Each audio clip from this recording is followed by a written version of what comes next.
মৃত্যুর পর কবরে নামানো পর্যন্ত ফেরেশতারা লাশের সাথে কি করে তা সকল মুসলমানের জানা উচিত।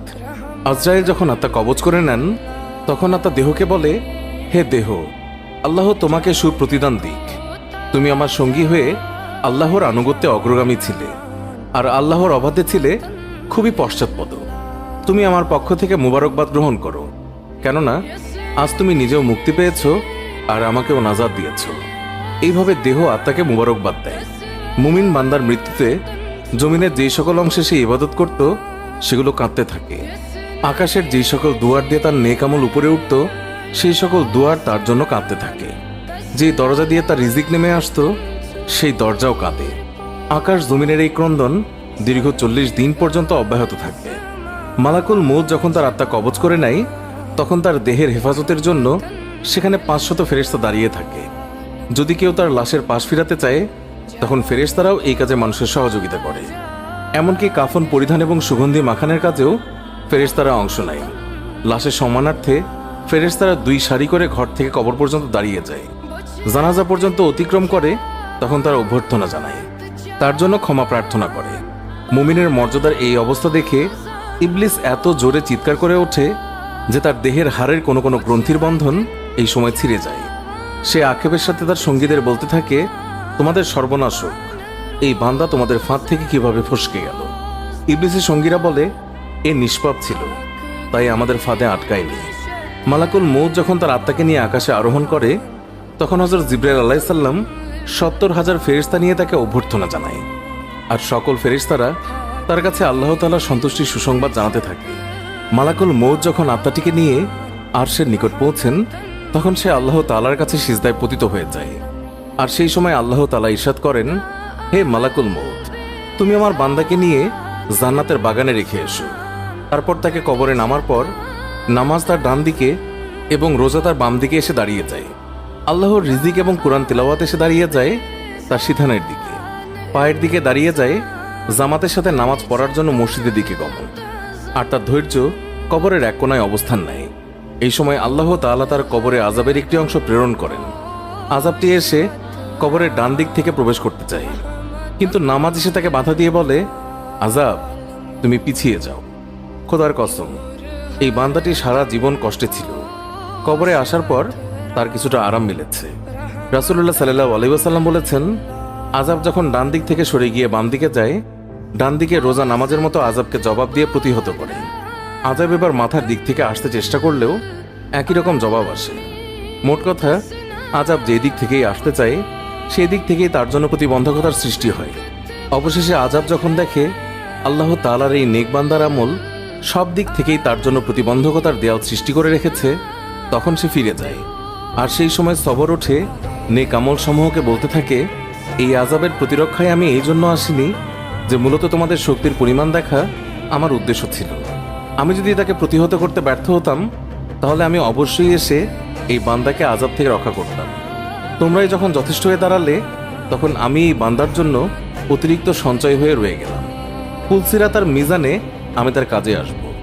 এরপরে এই বান্দার কাছে 2 জন ফেরেশতা আসে যাদের চোখ নীল বর্ণের, আওয়াজ ভয়ঙ্কর, গরুর শিঙের ন্যায় দাঁত এবং তার শ্বাসের সাথে নাসা রন্ধ্র দিয়ে অগ্নিশিখা বের হয়। ফেরেশতাদের উভয়ের কাঁধের মধ্যবর্তী স্থান খুবই প্রশস্ত। তারা মুমিন বান্দা ছাড়া কারো উপর দয়া করতে জানে না। 2 জন ফেরেশতাকেই মুনকার নাকির বলা হয়। এদের হাতে একটি হাতুড়ি থাকে। এটি এতই ভারী যে সকল মানব দানব মিলে একত্রিত হলেও তা উত্তোলন করতে সক্ষম হবে না। এই 2 জন ফেরেশতা কবরে প্রবেশ করে লাশকে বলে, উঠে বসো। লাশ তৎক্ষণাৎ উঠে বসে যায় এবং কাফনের কাপড় খুলে যায়। ফেরেশতা তখন জিজ্ঞাসা করেন, তোমার প্রভু কে, তোমার ধর্ম কি এবং তোমার নবী কে? এর জবাবে সে বলে, আমার রব হলেন আল্লাহ তাআলা, যার কোনো অংশীদার নেই। আমার ধর্ম ইসলাম, আর হযরত মুহাম্মদ সাল্লাল্লাহু আলাইহি ওয়াসাল্লাম হলেন আমার নবী। তারপর আর কোনো নবীর আগমন হবে না। ফেরেশতারা জবাব শুনে বলল, তুমি সত্য বলেছ। অতঃপর কবরকে চারদিক থেকে প্রশস্ত করে বলেন, তুমি উপরের দিকে একটু তাকিয়ে দেখো। সে উপরে তাকায়, তখন আকাশের শেষ সীমানা পর্যন্ত তার চোখের সামনে ভেসে ওঠে। ফেরেশতারা বলেন, হে আল্লাহর বন্ধু, এটা তোমার আবাসস্থলের ঠিকানা। আল্লাহর আনুগত্যের বিনিময়ে তুমি এটা পেয়েছ। বর্ণনার এই পর্যায়ে এসে রাসূলুল্লাহ সাল্লাল্লাহু আলাইহি ওয়াসাল্লাম বলেন, এই সত্তার কসম, যার মুঠোয় আমার প্রাণ। মুমিন বান্দার তখন এতই আনন্দ অনুভূত হয় যা কখনো শেষ হবার নয়। অতঃপর ওই বান্দাকে আবার নির্দেশ দিয়ে বলা হয় যে তুমি নিচের দিকে দেখো। নিচের দিকে যখন সে তাকায় তখন সে দোজকের শেষ সীমানা পর্যন্ত তার দৃষ্টির গোচরে চলে আসে। ফেরেশতা তখন তাকে বলে, হে আল্লাহর প্রিয় পাত্র, এই ভয়ানক নরক থেকে তুমি নাজাত পেয়েছ। রাসূলুল্লাহ সাল্লাল্লাহু আলাইহি ওয়াসাল্লাম ইরশাদ করেছেন, ওই বান্দার এই সময় এমন পুলক হয় যা কখনো সমাপ্ত হবার নয়। অতঃপর স্বর্গের ৭৭টি দরজা তার জন্য উন্মুক্ত করে দেয়া হয়। এইসব দুয়ার দিয়ে জান্নাতের সৌরভ এবং সুশীতল সমীরণ তার কবরে পৌঁছাতে থাকে এবং ততদিন পৌঁছাবে যতদিন সে কবরে থাকবে। রাসূলুল্লাহ সাল্লাল্লাহু আলাইহি ওয়াসাল্লাম আলোচনার ধারাবাহিকতা অব্যাহত রেখে বলেন, এরপর আল্লাহ তাআলা মালাকুল মউতকে নির্দেশ দিয়ে বলেন, তুমি আমার দুশমনের নিকট যাও এবং তাকে আমার কাছে নিয়ে এসো। আমি প্রাচুর্যের সাথে তাকে রুজি দিয়েছি, সীমাহীন নিয়ামতের বাড়িপাত করেছি তার উপর, কিন্তু সে আমার সাথে শুধু অবাধ্যতাই করে ফিরেছে। এবার এই দুশমনকে আমার সামনে হাজির করো। মালাকুল মউত আল্লাহর নির্দেশ পেয়ে এমন কদাকার বেশে ওই বান্দার নিকট আগমন করে যে কেউ কোনোদিন এমন ভয়ঙ্কর আকৃতি দেখেনি। তার 12টি চোখ থাকে, তার কাছে এমন একটি লৌহ শলাকা থাকে যার শাখা ও কাঁটা বিশিষ্ট। মালাকুল মউতের সাথে আরও 5 জন ফেরেশতা থাকে। এদের প্রত্যেকের সাথেই থাকে জাহান্নাম থেকে নিয়ে আসা আগুনের চাবুক। মালাকুল মউত অবাধ্য বান্দাকে চাবুক দিয়ে এমনভাবে আঘাত করে যে প্রতিটি কাঁটা তার সারা শরীরের দেহতন্ত্রের মূলে গিয়ে বিদ্ধ হয়ে যায়। অতঃপর সেটি পাকিয়ে টেনে বের করে এবং তার পায়ের নখের তলদেশ থেকে পর্যন্ত আত্মাকে বের করে নিয়ে আসে।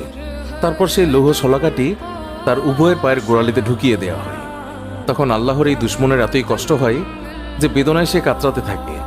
এমন সময় বাকি ফেরেশতারা তাদের হাতের চাবুক দিয়ে তার মুখমণ্ডল এবং পশ্চাৎ দেশে অনবরত প্রহার করতে থাকে। এই সময় তার আত্মাকে টেনে সারা দেহ থেকে গোড়ালিতে নিয়ে আসা হয়। শাস্তির এই পর্যায়ে শলাকাটি তার হাঁটুতে ফোটানো হয়। তখন সে বেদনায় ছটফট করতে থাকে। এমন সময় ফেরেশতারা আবার আগুনের চাবুক দিয়ে তার মুখ এবং নিতম্বে মারতে শুরু করে। হাঁটু থেকে শলাকাটি বের করে ঢুকানো হয় তার নিতম্ব দেশে, অতঃপর বুকে এবং সবশেষে কণ্ঠনালীতে, তারপর পূর্বের মতোই সেটিকে টেনে বের করা হয়। এরপর ফেরেশতারা জাহান্নাম থেকে সংগ্রহ করা অঙ্গার তার থুতনির নিচে বিছিয়ে দেয় এবং বলে, হে অপবিত্র আত্মা, তুমি বেরিয়ে এসো। তুমি থাকবে প্রখর বাষ্পে, উত্তপ্ত পানিতে এবং ধূম্রকুঞ্জের ছায়ায়, যা শীতল নয় এবং আরামদায়কও নয়। সূরা ওয়াকিয়া আয়াত 42 থেকে 44। মুসনাদে আবি ইয়ালা। আল্লাহ আমাকে এবং সবাইকে বুঝ দান করুন, আমিন। পোস্টটি ভালো লাগলে বন্ধুদের সাথে অবশ্যই শেয়ার করতে ভুলবেন না। ধন্যবাদ সবাইকে।